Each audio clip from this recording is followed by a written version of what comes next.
Be immersed in uh, in the language. I think is very important. Probably everybody talks about this in some way. Like for example, if you start listening to music in a specific language, or for example, if you start reading books, and then the same again in the same language that you are learning, that's part of the immersion, and I think is very important. I remember my first days when I was learning more about English, and I still learning about English. But I remember it's funny, but I was struggling a little bit because it's a bunch of sentences and it's hard to read. It's hard to understand, and obviously, when you are doing that kind of activities over time, you will get better and your brain start suffering less. So basically, I started reading books, non-fiction books, like for example, things about IT or things I needed for my work or whatever I found it interested. And also, I was learning fictional books, like for example, this one. This one is War and Peace. And this is a hard book, and for the reason I decided to read it because first, it's a high quality book. It's a great story.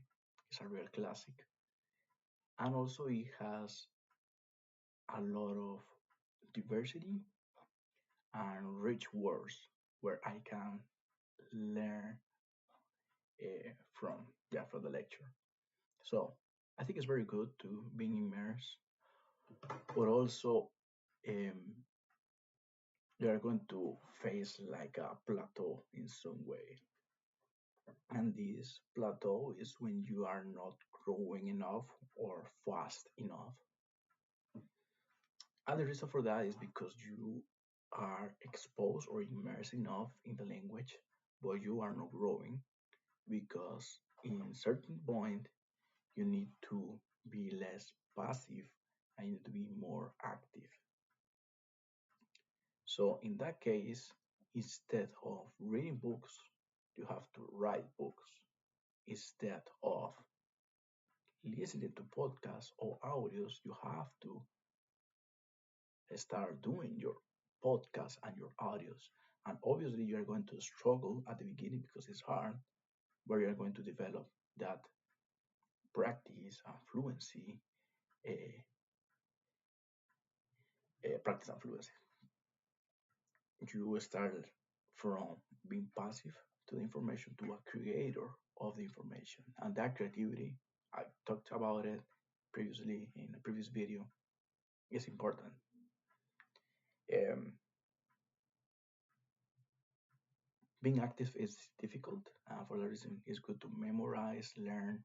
And for example, if I get this book, I'm not just like read it passively.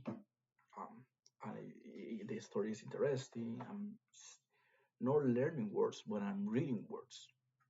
But in some point, I need to actually take this book and study the language. Like for example, what words are new for me, um, what expressions are interesting for me, or what expressions I'm not using uh, in my everyday everyday. Of course, you need to be careful with these kind of books because these books are obviously old, and you're going to see sentences that are old, and you're not going to use those sentences in a normal conversation with somebody.